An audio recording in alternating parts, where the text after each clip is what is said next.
Today we will start the new chapter, pair of linear equations in two variables, right? So as the chapter's name is pair of linear equation in two variables. तो देखिए सबसे पहले variables किसे कहते हैं, जो constant नहीं होते, यानी कि जिनकी वैल्यू चेंज होती रहती है। जैसे हम जिन चीज़ों को हम सपोज करते हैं, लेट करते हैं ना, जैसे let the age of Rohit be x, and fraction में सपोज करते हैं डिनोमिनेटर एक्स, न्यूमरेटर वाई, इस तरह से जो भी हम सपोज करते हैं वो सारी वेरिएबल होती हैं, ठीक है। तो पेयर ऑफ लीनियर इक्वेशन किसे कहते हैं, जिनकी डिग्री 1 होती है। लीनियर इक्वेशन जिनकी डिग्री 1 होती है। पेयर आप समझिए दो, ठीक है। तो टू वेरिएबल्स को लेनी है, लीनियर इक्वेशन लेनी है और पेयर लेना है।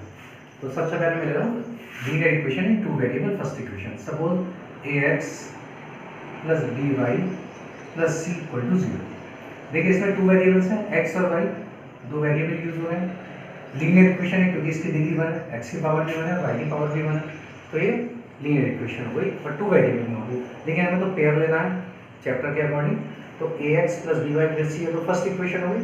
सेकेंड क्या लेंगे हम, a x plus b y plus c equal to 0। ये दोनों सेम है, लेकिन इक्वेशन सेम थोड़ी हो सकती है, चेंज भी हो सकती है। तो क्या करेंगे इसको, a1 b1 c1 और a2 b2 और c2, ये दोनों जो है हमारी ये है पेयर है, क्योंकि दो इक्वेशन है। Pair of linear equation in two variables, ठीक है। दो इक्वेशंस हो गई हैं टू वेरिएबल्स में। पेयर में आता है two equations in two variables, pair of linear equation in two variables. अब इन दोनों इक्वेशन को सॉल्व करने का मेथड, ये इक्वेशन टू टाइप से सॉल्व होती है। फर्स्ट है ग्राफिकल मेथड,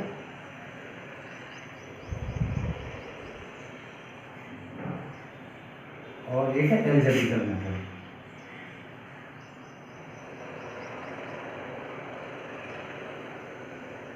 टू मेथड्स होते हैं। ग्राफिकल मेथड्स आपने जूनियर सेक्शन में पढ़ा है, ग्राफ ड्रॉ करते हैं किसी चीज़ का तो स्ट्रेट लाइन आती है। लीनियर इक्वेशन इसलिए स्ट्रेट लाइन आएगी, लेकिन पेयर है तो हो सकता है दूसरी भी आएगी तो स्ट्रेट लाइन ही, लेकिन वो इंटरसेक्ट कर रही है नहीं कर रही है, तो इसकी भी तीन कंडीशन होती है। फर्स्ट है इंटरसेक्ट एट ए पॉइंट, जैसे यहाँ पर दोनों इक्वेशन एक ही लाइन पर इंटरसेक्ट कर रहे हैं, एक ही पॉइंट पर, सॉरी। तो सबसे पहले इंटरसेक्ट एट ए पॉइंट,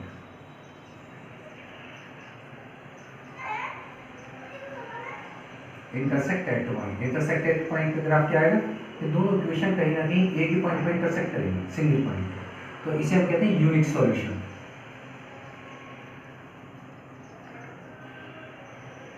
और इसके कहेंगे कंसिस्टेंट।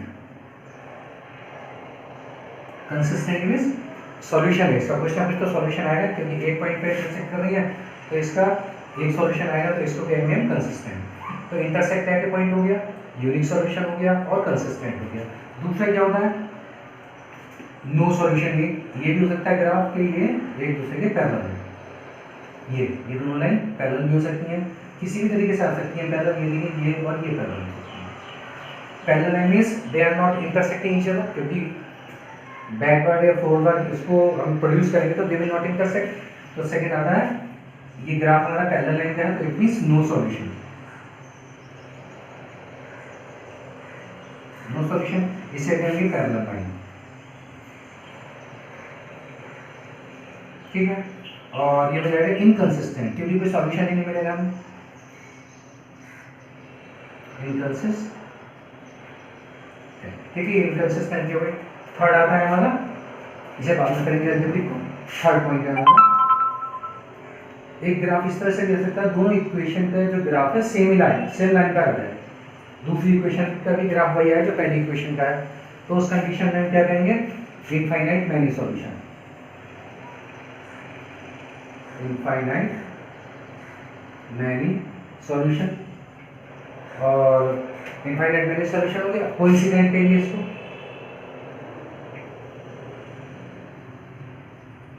कोइंसिडेंट लाइन से लाइन के ऊपर लाइन आ रही है ना, एक दूसरे को कोइंसिडेंट कर रही है। और इनफाइनाइट मैनी सॉल्यूशन कोइंसिडेंट हो गया, और इसको कहेंगे मैनी, इनफाइनाइट मैनी सॉल्यूशन हो गया। और कंसिस्टेंट,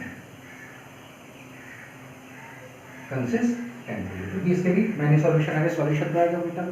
तो ये ग्राफिकल मेथड हो गया, हम ग्राफ को आइडेंटिफाई कर सकते हैं। लेकिन अब कंडीशन क्या होती है, जैसे इंटरसेक्ट एट ए पॉइंट है, ये वाली कंडीशन है, एक ये कंडीशन हो गई और एक हमारी ये कंडीशन हो गई, 3 कंडीशन हो गई।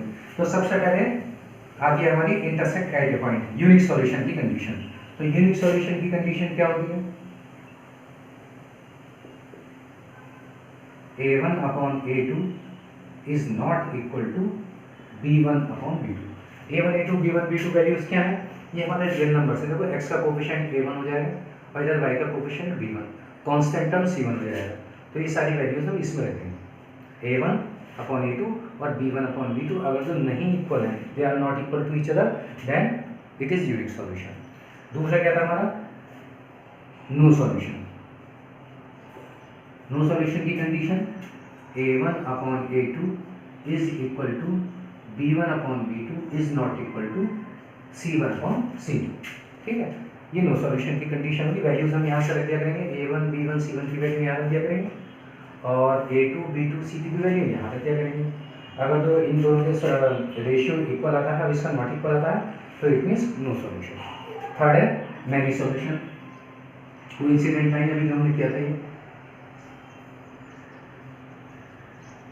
मैनी सॉल्यूशन की condition a1 upon a2 is equal to b1 upon b2 is equal to c1 upon c2। इसमें क्या होगा कि तीनों रेशियो इक्वल आएंगे, all the three ratios will be equal. a1 upon a2 है, b1 अपॉन b2 है, c1 upon c2 यहाँ से फाइंड आउट करेंगे। वो अगर तो all the three ratios are equal, then they are called many solution. Graph आपको बता दिया देखिए, यूनिक सॉल्यूशन का graph intersect at a point इस टाइप का होगा। नो सॉल्यूशन, दोनों लाइन पैरेलल हो सकती हैं, किसी भी कंडीशन हो सकती है, but they will be parallel. Many solution की कंडीशन ये है कि ओवरलैप करेंगे एक दूसरे को, एक लाइन के ऊपर लाइन, वो एक दूसरे को कवर कर लेंगे, ये हो जाएगा मैनी सॉल्यूशन। ठीक है, और आगे नेक्स्ट वीडियो में कर लेंगे।